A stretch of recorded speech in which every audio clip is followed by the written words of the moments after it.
बिस्मिल्लाहिर्रहमानिर्रहीम नाज़रीन मेहमद सा मेज़बान सा दोस्त तुसा दा होस्ट अथर अली राजा ते अज असी एक नवे प्लेटफॉर्म तो तुसा दी खिदमत पे हाजिर रहा शुमाल न्यूज़ दे स्टूडियोज़ विच असी तुसा दी खिदमत पे चा ते प्रोग्राम है तुसा दा अपना सियासी लोग नाज़रीन जिस तरह तुसा पता है कि बल्दियाती इलेक्शन दी आमद है ते एबटाबाद हज़ारे बिच भी ये चीज़ आम है रौनकां लगी दियां इलेक्शन ऑफिस ते इफ्तिताह भी होंदे न ते इस दे नाल जलसे जुलूस भी कॉर्नर मीटिंग्स भी इसका हिस्सा होंदियां न बल्दियाती इलेक्शन होने जा रहे हैं जी 31 मार्च आ ते इसी हवाले नाल असां दा अज दा प्रोग्राम भी है वे मेहमान शख्सियत नाल भी तुसां तारुफ करासां ते इस दे नाल उन्हां दी शख्सियत तो बाकी राज भी कढ़ के तुसां सामने आनसा बनी मेरा तो ते किसान कौंसल दा इलेक्शन पे लड़दे न साबिका कौंसलर भी हैं इन्हां नाल गलबात भी करसां ते बाकी इन्हां दे जेह्ड़ी पर्सनैलिटी है उस दे हवाले नाल भी गल करसां अस्सलाम वालेकुम सर। वालेकुम सलाम राज सर क्या हाल ठीक हो खैरियत है?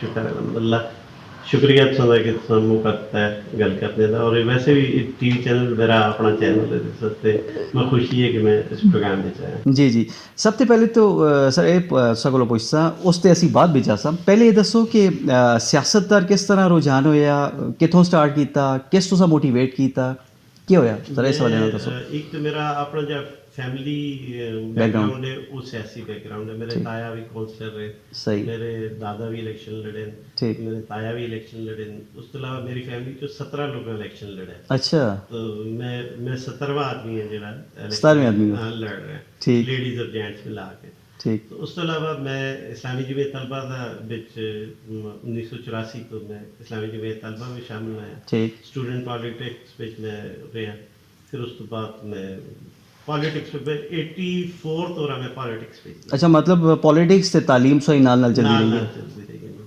सही अच्छा सर वैसे तो बढ़नी मेरा दे हवाले नाल आखिया जुलते है लिटरेसी रेट उन्हां दा मोर देन 95% है इस दी के वजूहात उनके लोग ज़्यादा पढ़ाई का ज़्यादा रुझान होंदा है कम प्रोफेशन भावें उन्हां जो भी होवे पर पढ़ाई ज़रूर करते हैं और उसकी एक वजह है कि कंपटीशन बहुत ज़्यादा होता है मतलब अगर मैं मास्टर किया था तो मेरा कज़न भी चाहता सी कि मैं मास्टर करा अगर मेरे की रिश्तेदार का बच्चा उस MBA किया था दूसरा भी आता है मतलब कंपटीशन उसके बहुत मुस्बत एक मुकाबलाबाजी रहती है सारा एक बुजुर्ग आते हैं कि मैट्रिक बड़ी मेरा भी मैट्रिक का सी जीरो समझने अनपढ़ी समझने सही सही अच्छा कैंपेन के हवाले दसो कि तुसी जमाते इस्लामी के टिकट तो पे इलेक्शन लड़ते हो कैंपेन कदों स्टार्ट की है कितने तक पहुंची है इस हवाले कोई दसो। मैं वैसे तो जिस दिन मैं पेपर जमा कराया हाँ उसी दिन तो मेरे वैसे इंतखाबी निशान जिस वक्त मिला इंतखाबी निशान मिला अलॉट वैसे तो मेरा अपना कोई इरादा नहीं है इलेक्शन लड़ने का क्योंकि मैं प्रोफेशनल आदमी है हाँ तो लेकिन जमात इस्लामी में टिकट देता है सही तो जमात इस्लामी का फैसला तो मेरा अपना जाती फैसला ही हो गया था पूरन में इलेक्शन लड़ना पै गया ठीक है बाकी मेरा ते अल्हम्दुलिल्लाह मेरी कैंपेन बहुत अच्छी जा रही है पोस्टर बैनर सोशल मीडिया आजकल एक बड़ा टूल है सोशल मीडिया बिल्कुल बिल्कुल इसी तरह अल्हम्दुलिल्लाह जो वो टूल्स थे वो सारे इस्तेमाल कर रहे हैं तो क्या चांसेस उनके समझ लो वैसे तो जरा आदमी खुद उम्मीदवार होता है तो आखता में बहुत है लेकिन जरा तजियाकार होता है जैसे ओवरऑल जायज़ अल्हम्दुलिल्लाह में 60% पूरे अपने विलेज काउंसिल से 60% इंशाल्लाह वोट उम्मीद है कि मांगे ठीक हो गया बाकी कितने कैंडिडेट्स उन मुकाबले में 6 कैंडिडेट्स हाँ 5 मेरे समेत 6 हो गए अच्छा अच्छा वैसे तो ओवरऑल जिस तरह बल्दियाती इलेक्शन का होंगे डोर टू डोर कैंपेन्स भी होंगे तो बाकी मामलात भी होंगे अच्छा अहदो पैमान भी होंगे जिस बिच जिस तरह एक छोटा लतीफा वे कि एक उम्मीदवार गया ना किसी के घर उस आया जी अच्छा चलो एक सारिया गल्लां तो हो गई हुण ये दसो कि ज़रा ये कन्फर्म हो जुले ज़रा अम्मा तुसी कलमा पढ़ के आख सको कि तुसी वोट माई दसो ना तो उस चौथा कलमा पढ़ना शुरू कर रहा उन्हें आए जी कि तुसी चौथा कलमा पढ़ दो आते ही तुसा कोलों पहले भी 3 कैंडिडेट्स हैं उन्होंने वास्ते मैं कलमा ही पढ़ने लिहाजा तुसा कलमा चौथा ही पढ़ना है इस तरह का कोई सीन तो नहीं देखो इलेक्शन बड़ा एक खासकर बल्दियाती बहुत अजीब टची होंगे हाँ बिल्कुल मतलब मेरे नाल जनरल काउंसलर भी हैं मेरे नाल किसान भी हैं मेरे नाल दूसरे यूथ और ख्वातीन ने जी जी लेकिन मेरी अपनी ख्वाहिश है कि मैं ज़्यादा लोगों नाल ਵਾਅਦੇ ਵੇਈ ਨਾ ਕਰਾਂ। ਸਹੀ। ਮੈਂ ਉਹਨਾਂ ਵੈਸੇ ਸਟੇਟ ਆਤਨਾ ਠੀਕ ਹੈ। ਲੋਕ ਜਿਹਨਾਂ ਮੇਰੇ ਨਾਲ ਆਂਦੇ ਜਨਰਲ ਕਾਉਂਸਲਰ ਹੈ ਆਤੇ ਜੀ ਮੈਂ ਵੋਟ ਦਿਓ, ਠੀਕ ਮੈਂ ਹੈ। ਆਖਦਾ ਤੁਸੀਂ ਮੈਂ ਵੋਟ ਦਿਓ, ਅਹਿਸਾਨ ਠੀਕ। ਕਰੋ ਮੇਰੇ ਉੱਤੇ। ਸਹੀ। ਅੱਛਾ ਇਹ ਦੱਸੋ ਕਿ ਕਿਸਾਨ ਕੌਂਸਲਰ ਦੇ ਸਵਾਬਦੀਦੀ ਇਖਤਿਆਰਾਤ ਕੀ ਹੁੰਦੇ ਨੇ, ਮਤਲਬ ਉਸਾਂ ਕਿ ਅਲਾਉ ਹੁੰਦਾ ਹੈ? ਹਾਂ, ਇਹ ਬਹੁਤ ਅਹਿਮ ਸਵਾਲ ਹੈ। ਇਸ ਤੋਂ ਪਹਿਲਾਂ ਵੀ ਮੈਂ ਪਿਛਲੇ ਇਲੈਕਸ਼ਨ में ਮੇਰੇ ਨਾਲ ਦੂਸਰੇ ਸਾਡੇ ਬਜ਼ੁਰਗ ਬੜੇ ਕਿਸਾਨ ਕੌਂਸਲਰ ਹੈ, ਫਿਰ ਉਹਨਾਂ ਦਾ ਬੱਚਾ ਰਿਹਾ ਸਹੀ। ਬਾਕੀ ਵੇਲੇ ਜ਼ਿਆਦਾਤਰ ਲੋਕਾਂ ਦੀ ਇਹ ਖੁਆਇਸ਼ ਹੁੰਦੀ ਹੈ ਕਿਸਾਨ ਕੌਂਸਲਰ ਵੀ ਉਹੀ ਕੰਮ ਕਰੇ ਜਿਹੜਾ ਜਨਰਲ ਕੌਂਸਲਰ ਹਾਂ ਹੁੰਦਾ ਹੈ, ਕਰਦਾ ਉਹ ਜਾਂ ਸੜਕਾਂ ਬਣਵਾਵੇ, ਗਲੀਆਂ ਪੱਕੇ करावे, जी, जी। पानी छानी। लेकिन अहम काम उसका है कि जो ज़राअत का शोबा है जी, उस जी। पे लोगों का मोटिवेट करे, उन्होंने काउंसलिंग करे। ਸਹੀ ਹੈ। जिस तरह बाग ਹਾਂ ਮਾਈਂਡ ਕਾਉਂਸਲਿੰਗ ਹੋਵੇ ਉਹਨਾਂ ਦੀ। ਸਹੀ। ਉਹਨਾਂ ਉਹ ਕਰੇ। ਉਸ ਵਾਸਤੇ ਮੈਂ ਬਹੁਤ 2-3 ਜਦੋਂ ਮੈਂ ਕਿਸਾਨ ਕੌਂਸਲਰ ਤੇ ਇਲੈਕਸ਼ਨ ਲੜਨ ਦਾ ਸੋਚਿਆ, ਮੈਂ 2-3 ਮਾਹਿਰੀਨ ਨਾਲ ਖੁਦ ਰਾਬਤਾ ਕੀਤਾ। ਸਹੀ। ਉਹਨਾਂ ਮੈਂ ਆਖਿਆ ਮੈਨੂੰ ਤੁਸੀਂ ਗਾਈਡਲਾਈਨ ਦਿਓ ਕਿ ਮੇਰਾ ਅਸਲ ਹੈ ਕਿ ਫਿਰ ਹਾਂ ਹਾਂ ਮਹਿਕਮੇ ਕੋਲ ਬਹੁਤ ਸਾਰੇ ਫੰਡਸ ਹੁੰਦੇ ਨੇ, ਫੰਡਸ ਬਿਲਕੁਲ ਹੀ ਗੱਲ ਹੈ। ਮਹਿਕਮਾ ਜ਼ਰਾਅਤ ਕੋਲ ਹੁੰਦੇ ਨੇ। ਔਰ ਮੈਂ ਇੱਕ ਅਫਸਰ ਨਾਲ ਮਿਲਿਆ, ਉਸ ਆਖਿਆ ਜੀ ਅੱਜ ਤੱਕ ਕੋਈ ਵੀ ਕਿਸਾਨ ਕੌਂਸਲਰ ਸਾਡੇ ਕੋਲ ਨਹੀਂ ਆਇਆ ਕਿ ਯਾਰ ਜੀ ਐਸਾ ਫੰਡ ਦੇ ਵਾਹ। ਜਾਂ ਇਹ ਕੰਮ ਕਰਾ ਸਕਦੇ। ਤਾਂ ਮੈਂ ਇਨਸ਼ਾਅੱਲਾ ਮੇਰੀ ਪਹਿਲੀ ਤਰਜੀਹ ਉਹ ਸੀ ਕਿ ਮੈਂ ਜਿਹੜਾ ਬਾਂਡੀ ਵਾਰਾ ਦੇ ਅੰਦਰ ਖੇਤੀਬਾੜੀ ਖਤਮ ਹੋ ਗਈ ਹੈ, ਉਹਨਾਂ ਲੋਕਾਂ ਨੂੰ ਮੋਟੀਵੇਟ ਕਰਾਂ, ਉਹਨਾਂ ਬਾਗਬਾਨੀ ਤੇ ਲਾਵਾਂ, ਉਹਨਾਂ ਦੀ ਜ਼ਰਾਅਤ ਤੇ ਕੋਸ਼ਿਸ਼ ਕਰਾਂ ਕਿ ਲੋਕ ਮੁੜ ਕੇ ਦੁਬਾਰਾ ਜ਼ਰਾਅਤ ਉੱਤੇ ਆ ਜਾਣ। ਅੱਛਾ ਇਹ ਦੱਸੋ ਕਿ ਬਾਂਡੀ ਮਹਿਰਾ ਦੇ ਮਸਾਇਲ ਕੀ ਹਨ, ਬੇਸਿਕ ਮਸਲੇ ਕੀ ਹਨ? ਵੈਸੇ ਤਾਲੀਮ, ਸਿਹਤ, ਪਲੇਗਰਾਉਂਡਸ, ਕਬਰਿਸਤਾਨ ਇਹ ਤੇ ਹੁੰਦੇ ਹੀ ਹਨ। ਜੀ ਜੀ। ਇਸ ਤੋਂ ਇਲਾਵਾ देखो एक तो पहाड़ी इलाका है, मतलब तकरीबन एबटाबाद तक लियात तो वैसे ही पूरा पहाड़ी इलाका है। लोगों के घर तक ख्वाहिश है जी कि रोड जो चले जी, पिछले टर्नओवर में अच्छे लोगों के घर तक सड़क भी पहुँचियां सारे। तो मैन जरा उत्थे कि उत्थे अजल तक जो साड़ी स्वाबदीद ते नहीं, मतलब काउंसलर के उसते कर सकते हैं उत्थे जिथे इतनी लिटरेसी रेट होने के बावजूद भी बांडी महरा में कोई हाई स्कूल नहीं। सही। ਉੱਥੇ ਬੱਚਿਆਂ ਦਾ ਹਾਈ ਸਕੂਲ ਮੌਜੂਦ ਹੈ, ਲੇਕਿਨ ਬੱਚਿਆਂ ਦਾ ਨਹੀਂ। ਇਸੇ ਤਰ੍ਹਾਂ ਪਲੇਗਰਾਉਂਡ ਵਗੈरह भी ਦਾ ਕੋਈ ਇੰਤਜ਼ਾਮਾਤ ਨਹੀਂ। तो इंशाल्लाह ਜਿਹੜੇ ਜ਼ਰੂਰੀ ਉੱਥੇ ਮਸਾਇਲ ਨੇ ਉਹ ਹੀ ਹੈ, ਪਾਣੀ ਹਰ ਜਗ੍ਹਾ ਤੇ ਪਹੁੰਚਿਆ ਦਾ, ਠੀਕ। ਸੜਕਾਂ ਦਾ ਜਿੱਥੇ ਜਿੱਥੇ ਨਹੀਂ ਪਹੁੰਚੀ ਸੜਕ, ਬਿਜਲੀ, ਗੈਸ, ਬਿਜਲੀ ਹੈ, ਗੈਸ ਇੱਕ ਦਰ ਪੂਰੇ ਗਲਿਆਤ ਵਿੱਚ। ਸਹੀ। ਹਾਂ ਲੇਕਿਨ ਸਾਡੀ ਖੁਆਇਸ਼ ਹੈ ਕਿ ਜਿੱਥੇ ਜਿੱਥੇ ਜਦੋਂ ਤੱਕ ਅਸਾਂ ਕੰਮ ਕਰਾਏ ਕੱਚੀਆਂ ਸੜਕਾਂ ਤੋਂ ਨਾ ਪੱਕੀਆਂ ਕਰ ਛੋੜਾਂ, ਜਿੱਥੇ ਉਹ ਲੋਕਾਂ ਦੇ ਮਸਾਇਲ ਨੇ, ਖਾਸ ਕਰ रास्ते आंदा है दूसरे, ये साड़ी उस पे चाहता है तो इंशाल्लाह कोशिश करना। और दूसरा जरा सब पहले सवाल किया है कि मेरी ख्वाहिश है कि मैं लोग इस एक इनकम की तरफ लाऊं। सही। और जिस तरह रेवेन्यू जनरेट करना अपने से आप एक कौए के अंदर जैतून की पेवनकारी होंगी, इस तरफ भी मेरी ख्वाहिश है कि बहुत ज़्यादा कऊ ने पानी ना रहे, उससे लोग असी मोटिवेट करें कि इससे जैतून दी पेवनकारी। ठीक। अच्छा एक बड़ा अहम तुसां ਉਹ ਕੀਤਾ ਵੇ ਜਿਹੜਾ ਤੁਸਾਂ ਰੋਡਸ ਦਾ ਹੈ ਵੇ ਸੜਕਾਂ ਦਾ ਹੈ, ਅਸੀਂ ਆਪਣੀ ਟੀਮ ਨਾਲ ਕਾਫੀ ਦਫਾ ਸਾਨੂੰ ਚੱਕਰ ਲੱਗਿਆ ਬਾਂਡੀ ਮਹਿਰਾ ਦਾ। ਉੱਥੇ ਇੱਕ ਤੇ ਜਜ਼ਬਾ ਬਹੁਤ ਹੈ ਲੋਕਾਂ ਵਿੱਚ, ਪੜ੍ਹੇ ਲਿਖੇ ਵੀ ਹਨ। ਦੂਸਰਾ ਜਿਹੜੇ ਉੱਥੇ ਕ੍ਰਿਕਟ ਹੁੰਦਾ ਹੈ, ਕ੍ਰਿਕਟ ਦੇ ਜਿਹੜੇ ਗੇਮਸ ਹੁੰਦੀਆਂ ਨੇ, ਜਿਹੜੇ ਟੂਰਨਾਮੈਂਟਸ ਹੁੰਦੇ ਨੇ, ਉਹ ਬੜੇ ਜ਼ਬਰਦਸਤ ਹਾਈ-ਫਾਈ ਤਰੀਕੇ ਤੇ ਹੁੰਦੇ ਨੇ। ਤੇ ਰੋਡ ਦਾ ਜਿਹੜਾ ਸਟਰਕਚਰ ਹੈ ਵੇ ਉੱਥੇ ਬੜੇ ਕੱਚੇ ਰੋਡ ਵੀ ਹਨ ਤੇ ਦੂਰ ਵੀ ਹੈ ਕਾਫੀ। ਉਸ ਹਵਾਲੇ ਨਾਲ ਕੋਈ ਹੈ? ਹਾਂ ਦੇਖੋ ਕੱਚੇ ਰੋਡ ਕੁਝ ਤਾਂ 2-3 ਇਹੋ ਜਿਹੇ ਰੋਡ ਨੇ ਜਿਨ੍ਹਾਂ ਦੇ ਟੈਂਡਰ ਹੋਏ ਨੇ। ਜੀ ਜੀ। ਔਰ 2-3 ਕਰੋੜ ਰੁਪਏ ਦੇ ਟੈਂਡਰ। ਅੱਛਾ ਜਿਹੜੀ ਇਹ ਦੱਸੋ। ਨਹੀਂ ਉਹ ਸੂਬਾਈ ਗਵਰਨਮੈਂਟ ਦੇ। ਠੀਕ ਠੀਕ। ਸੂਬਾਈ ਲੈਵਲ ਤੇ ਐਮਪੀਏ ਦੇ ਫੰਡ। ਠੀਕ।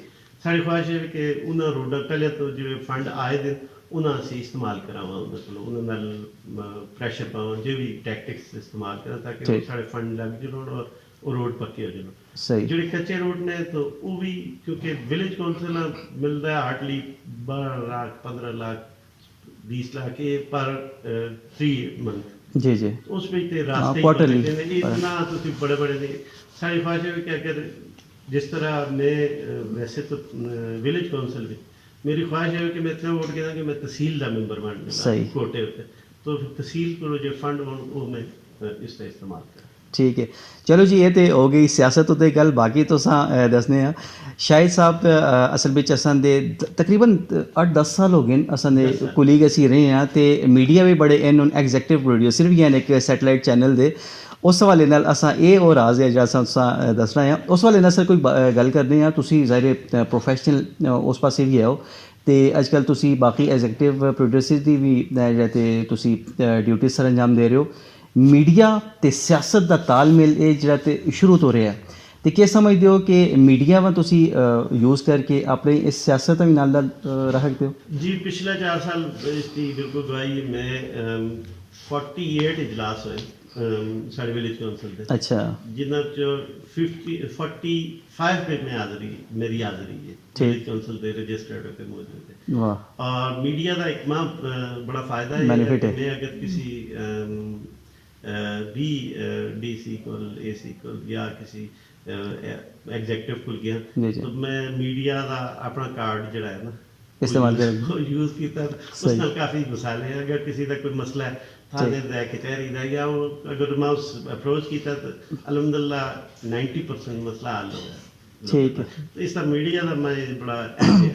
ਅੱਛਾ ਮੀਡੀਆ ਨਾਲ ਇੱਕ ਹੋਰ ਚੀਜ਼ ਵੀ ਹੁੰਦੀ ਹੈ ਨਾ ਕਿ ਤੁਸਾਂ ਸਿਆਸਤ ਦੀ ਸਮਝ ਬੂਝ ਜ਼ਿਆਦਾ ਹੁੰਦੀ ਹੈ, ਗ੍ਰਿਪ ਜ਼ਿਆਦਾ ਮਜ਼ਬੂਤ ਹੁੰਦੀ ਹੈ। बिल्कुल मैं एक अक्सर आखना ना कि पाकिस्तान के जितने वजीर आजम ने जी जी ज़ियाउल हक तो के इमरान खान तक कोई एजा नहीं जिस हमें मिलना मिले हो वाह उन्होंने सारे ना बिल मुलाकात ਇਹ ਇੱਕ ਬਹੁਤ ਬੜਾ ਐਜ ਹੈ जी, ਇਸ ਚੀਜ਼ ਦਾ। ये मीडिया का है। ਅੱਛਾ ਓਵਰਆਲ ਦੱਸੋ ਮੀਡੀਆ ਦੇ ਹਵਾਲੇ ਨਾਲ ਕਿੱਥੇ ਕਿੱਥੇ ਟਾਈਮ ਗੁਜ਼ਾਰਿਆ ਹੈ ਤੇ ਕਿਹੜਾ ਟਾਈਮ ਗੁਜ਼ਰਿਆ ਹੈ? जी मैं तो ज़्यादा अर्सा कराची गुजारे मैं 88 में कराची गया और सही। 2012 में वापस आया कुछ अर्सा कोई 3 महीने में अल्हम्दुलिल्लाह एबटाबाद की साफत में भी गुजारे मेरा सुनाल गुजरे मेरे अच्छा तो वो भी मेरा अच्छा एक्सपीरियंस है। अच्छा तो अच्छा उसके कमिंग बाद और इस्लामाबाद में आजकल 2012 ਤੋਂ ਬਾਅਦ ठीक है 2012 ਤੋਂ ऑनवर्ड्स तकरीबन 10 साल ਤੋਂ ਇਸਲਾਮਾਬਾਦ ਠੀਕ ਹੈ।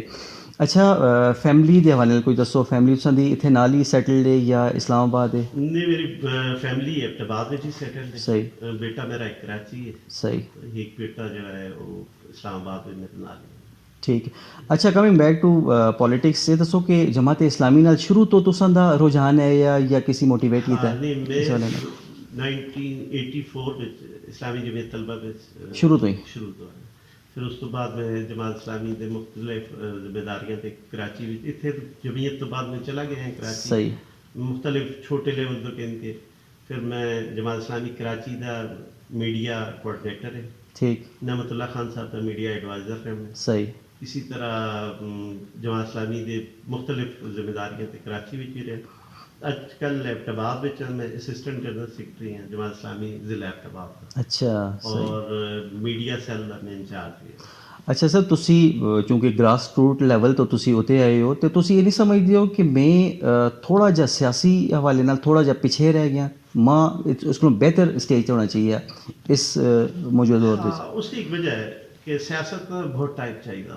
ਬਿਲਕੁਲ मैं एज ए प्रोफेशनल ज़्यादा टाइम देता हूँ मीडिया बल्कि अगर मैं लतीफ़े के तौर पर भी सुनाऊँ सही सिराजुल हक साहब का इंटरव्यू कर रहे हैं जी जी तो सिराजुल हक साहब कहते हैं कि हम इसको लीडर बनाना चाहते हैं ये मोड़ मोड़ के साफी बनना सही मतलब इस उत्ते ना जुड़ने की बड़ी वजह हाँ मीडिया ते प्रोफेशन पसंद है जमात का फुल टाइम चाहिए होता तो शायद मैं उतना टाइम ना दे सकता जितना चाहिए। सही अच्छा वैसे सियासत भी अगर देखा जुले इट्स सेल्फ एक फुल टाइम जॉब है मीडिया भी फुल टाइम जॉब है ये बड़ा मुश्किल होता है कि दोवें नाल ही चलाना। हाँ बिल्कुल चलो sir thank you so very much ਤੁਸੀਂ ਅਸਾਂ ਪ੍ਰੋਗਰਾਮ ਵਿੱਚ ਆਏ ਹੋ ਆਖਿਰ ਵੀ ਕੋਈ ਪੈਗਾਮ ਦੇਣਾ ਚਾਹੋ ਅਸਾਂ ਦੇ ਹਜ਼ਾਰੇ ਦੀ ਆਵਾਮ ਵਾਸਤੇ ਕਿਉਂਕਿ ਤੁਸੀਂ ਅਸਾਂ ਨਾਲ ਕੋਈ ਟਾਈਮ ਲਾ ਕੇ ਵੀ ਗਏ ਦਿਓ ਤੁਸੀਂ ਐਕਸਪੀਰੀਅੰਸ ਹੈ ਇਸ ਹਵਾਲੇ ਨਾਲ ਤੁਸੀਂ ਕੀ ਆਖੋ ਆਪਣੀ ਆਵਾਮ ਮਾ ਸ਼ਮਾਲ ਨਿਊਜ਼ ਦੇ ਹਵਾਲੇ ਨਾਲ? बस मेरी हज़ारे की आवाम नाल एक दरीदा ख्वाहिश है और मैं वो कहना कि अपने बच्चे कम से कम इनको ज़रूर सिखाओ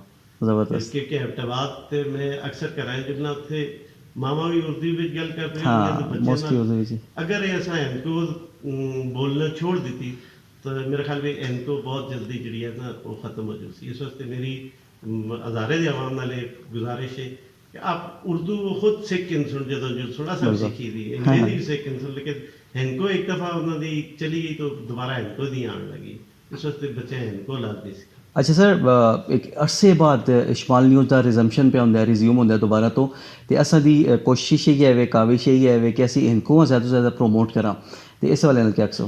मैं बड़ी खुशी हुई है एक कश्माल में बहुत अरसे बाद में आया तो मैं बड़ी खुशी हुई है और सदी काफ चंद मैं सराहना भी है तो इंशाल्लाह जिहड़ा तावन हो सकिया मैं उस अपना एज ए प्रोफेशनल में तुसां पूरा तावन देसां और बड़ी खुशी हुई है कि इनको भी गल करने में मज़ा आता सच्ची गल दसां ज़बरदस्त सर तुसां दी जे सीनियर लोग होन जेह्ड़े मोस्ट सीनियर उन्हां दी असें ज़रूरत भी है तुसां दी इंशाल्लाह गाहे बगाहे असी इनपुट किंदे रसां ठीक है sir thank you so very much जी तुसां सारे प्रोग्राम देखा उम्मीद है प्रोग्राम तुसां पसंद आया उसी इसी तरह ते असी प्रोग्राम किनके तुसां सामने हाजिर होया करसां अपना ते अपने दा ख्याल रखियो ज़रा ना पूरा सोचो फी अमानिल्लाह